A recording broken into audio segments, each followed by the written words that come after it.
मी दररोज मेट्रोने ट्रॅव्हल करतो, ठीक आहे. तर काय माहीत का ह्यांचा काय राग आहे माझ्यावरती.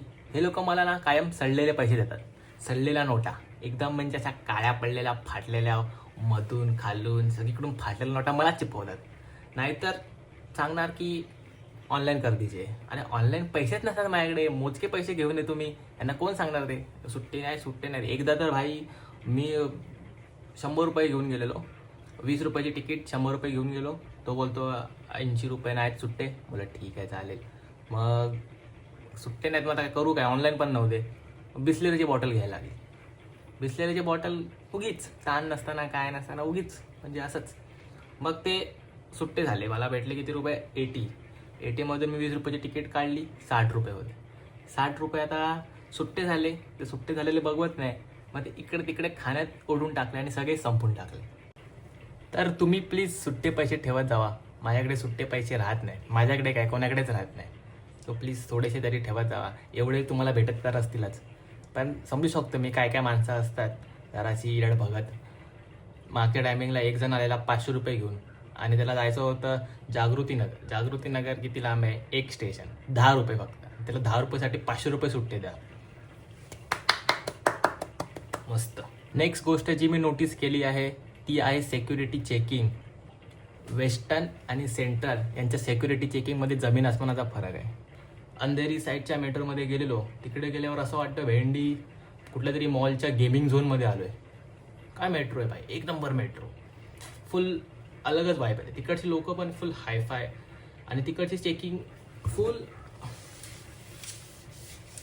असं फुल चोळम चाळी होत असते तिकडे. एकदम सिक्युरिटी चेकिंग एकदम फर्स्ट क्लास. जरा मजा आहे तशी, एकदम वेगळं वाटतं. इकडची मेट्रो बरोबर नाही. घाटकोपर मेट्रो स्टेशन आहे ना, दुसरा दादर झाले. एवढी गर्दी असते ना सकाळची, जायला उभा राहायला पण जागा नाही. एकदा तर मस्त उभा होतो क्लासला जाताना, आणि मध्येच उभा होतो मी, ठीक आहे. आणि माझ्या कोणतरी बोटच घातलं डायरेक्ट असं, आणि असं बोललो, भाई साहेब काय असं पोत्यात बोट घालून असं करतोय. नंतर समजलं की त्याच्या हातात छत्री होती. पावसाळ्याचा टायमिंग होता तो. छत्री होती, तर छत्री असं खालून असं वर काढत होतं आणि ती माझ्या बोच्यातच लागली. भाई फिजिकल हॅरेसमेंट झाली माझ्यासोबत. खोटं वाटेल सांगताना, पण हे सगळ्या गोष्टी माझ्याबरोबर होतात ॲक्च्युअलमध्ये. का ते मला माहीत नाही. काय काय असतात नग जे विचारतात, भाई दोनों साईड से वर्सोबा जाएगी क्या. अरे घाटकोपरच्या अगोदर काय आहे काय, त्या साईडला झाला ना दोन्ही साईडच्या. काय चमन चुटकेसारखे प्रश्न विचारतात ना बेंचो. आणि अजून एक गोष्ट म्हणजे, एक तुम्ही पण नोटीस केलं असेल, घाटकोपरची जी मेट्रो आहे त्याच्यामध्ये पकडायला भेंचो जागाच नाही. माणसं कशाला पण पकडतात भाई. ते बार असतात, असा रॉड तो गेला आहे सरळ सरळ, त्याला मोजून 5 ते 7 ते हँडल आहे त्याचे पकडायला. जे दरवाजाचे इथे असतात त्यांना पकडायला जागाच नाही. एक जण भेंचो त्या दरवाजाच्या भोकात असा बोट घालून पकडून असतो. एकाने तर त्या दिवशी असा बल्ब पकडलेला वरून. काय करणार आहे, बॅलन्स जातो. बल्ब पकडलेला. एकाने ती चावी असते वरती राईट साईडला ज्याने दरवाजा उघडतो, त्याच्यात असा बोट घालून ठेवलेला. अजून जरा असं झालं असतं तर डायरेक्ट खट करून पडलंच असतं. तर प्लीज जरा हँडल बनवा पकडायला. कुठं उभा राहणार. एक उंच माणूस होता, तो सिलिंगला असं हात लावून उभा होता, असं चिपकून. बटल्या लोकांनी काय करायचं, जे मध्येच उभे असतात त्यांना जागाच नसते. असं होतं. तर जरासं मला असं वाटते की ते केलं पाहिजे. अंधेरी साईडच्या मेट्रोमध्ये कसं ते बार ते खूप आहेत पकडायला हँडल, सो पडायला होत नाही. आणि मुळात तिकडे गर्दीच नसते. मेट्रोमध्ये गर्दीच नसते. मी जेवढं नोटीस केलं आहे तेवढं मेट्रोमध्ये गर्दी नसते. एक माणूस इथे बसला तर दुसरा तिकडे बसलेला असतो, तिसरा तिकडे बसलेला असतो. सो आहे. पण घाटकोपर साईडला कधी पण जावा, दुपारी जा, सकाळी जा, संध्याकाळी जा, गर्दी असतेच असते. ती मेट्रोच आहे भ्यांच्या झाडवरची, त्याच्यात कुठं जाणार. ॲडव्हर्टायझिंग पण लई खतरनाक केली जाते मेट्रोमध्ये. मला जेवढं माहिती आहे घाटकोपरच्या मेट्रोमध्ये तर ॲडव्हर्टायझिंग खूप डेंजर असते. ती एक हफ्त्या अगोदर गेलेलो तर अचानक तो भाई बोलायला लागला, आपका अगला स्टेशन है पॅरिस. अरे तो माझ्या बाजूवाला म्हातारा माझ्या तोंडाकडे बघायला लागला. तो बोलतो बाळा पॅरिस.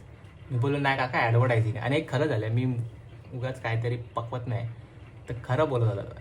नंतर तो बोलतो की आपका पॅरिस का ट्रिप है वो है, अरे भाई अशा ॲडव्हर्टायझिंग नका करत जाऊ. आणि एक तर आवाज एवढा जोरात असतो ना भाई, एखाद्याची गाण फाटेल एवढा जोरात आवाज असतो त्यांचा. तो थोडासा आवाज कमी ठेवत जावा ना. समजतं आम्हाला ॲडव्हर्टायझिंग आहे, पण ठीक आहे हळूहळू. पूर्ण भाई त्या गिफ्ट रॅप केलं जातं मेट्रोला. म्हणजे आतून बाहेरचं काय दिसतच नाही, ते डॉट डॉट डॉट डॉट दिसतात. जे रॅप केलेलं असतं ॲडव्हर्टायझिंगचे तिथे डॉट डॉट डॉट डॉट दिसतात. म्हणजे आतून बाहेरचं काय बघू शकत नाही नीट. आणि जेव्हा आपण अंधेरी साईडच्या मेट्रो म्हणजे दहिसर साईडच्या मेट्रोमध्ये जातो, तिकडे भाई फुल मस्त मोठी काच, फुल आरामात बघत बघत बघत बघत जाऊ शकतो. घाटकोपरच्या तिकीट स्कॅन करणाऱ्या मशीन, त्यातले एक ना एक मशीन तरी बंद असणार म्हणजे असणारच. काय ना काहीतरी त्याच्यावरती झालेलंच असतं, कोणीतरी नारळ फिरवलेलाच असतो. चल मशीन समजू शकतो, पण ते एस्कलेटर पण बंद असतं. एक ना एक बंद असतं म्हणजे असतंच. सगळ्या गोष्टी कधीच चालणार असतात का? चालू ठेवा की. मेट्रो स्टेशनची ज्यांनी कोणी नावं ठेवली आहेत ना, त्याला भाई माझा सल्यूट आहे. एवढी खतरनाक नावं ठेवलीत ना, असं वाटतं ChatGPT केलेली नावं आहेत. म्हणजे रिअली असं वाटतं ChatGPT केलेले आहेत. आपल्या घाटकोपरचं तर समजू शकतो, त्या साईडची नावं वर्सोवा, चकाला, साकीनाका. पण दहिसर साईडला जेव्हा जातो तिकडची नावं एवढी डेंजर असतात ना भाई. ओशिवारा नाव ऐकून असं वाटतंय भाई कुठल्या तरी त्या डिमन स्लेअरच्या कॅरेक्टरचं नाव आहे ओशिवारा. आणि एक होतं नाव ओवरीपाडा. भयंचोत ओवरीपाडा माहिती तुम्हाला काय असतं? ओवरीपाडा नाव ठेवतो कोण? मी फर्स्ट टाइम बघितलं तर एकदम शॉकच झालेलो. ऑरा मायनसवाले मोमेंट्स मी बघतोच मेट्रो स्टेशनमध्ये. एक जण असतो फुल शायनिंगमध्ये उभा, ज्याला दाखवायचं असतं की मी विदाऊट पकडता उभा राहू शकतो, असं राहणार मोबाईलमध्ये बघत. आणि जेव्हा ट्रेन चालू होते किंवा मेट्रो ट्रेन जेव्हा अशी टर्न मारणार असते, तेव्हा त्याचा बॅलन्स जातो आणि जो त्याचा ऑरा मायनस मोमेंट होता ना भाई, लय मजा येते मला. डायरेक्ट अर करत बसणार. राहायचं ना गपचूप उभा, नीट राहा ना पकडून. तुला काय प्रॉब्लेम आहे? कोण आहे ते तुला काय करणार आहे? कोण सत्कार देणार आहे का तुला? ती गोष्ट ठीक आहे. नंतर येतात भाई तिकीट फेकणारे. जो डब्बा असतो त्याच्यावर होलामध्ये टाकायचं असतं. टाक ना बाबा गपचूप जाऊन, कशाला फेकतोय? असा लाडात भाई डूड परफेक्ट सारखं फेकायला बघणार, नाही गेलं की ऑरा मायनस इथे तिथं पोहोचणार. आणि उचलणार पण नाही. तुझ्या घाल मी चाललो येतो. अरे उचल तरी शामण्या, माहिती आहे तू मोठा हिरो आहेस ते. काय टाकतात वरून उचलत पण नाही. काय बोलणार? तर हे सगळं मला माझं सांगायचं होतं मेट्रोच्या स्टोरीज. व्हिडिओ आवडले असेल तर सबस्क्राईब करा, लाईक करा, शेअर करा. आणि जर तुम्हाला अजून असल्याच टाईपच्या व्हिडिओ हव्या असतील, स्टोरीज, लाईफ एक्सपिरियन्सेस माझे, तर कमेंट करा. मी नक्कीच सांगेन. माझ्याकडे खूप स्टोरीज पडल्या आहेत. धन्यवाद.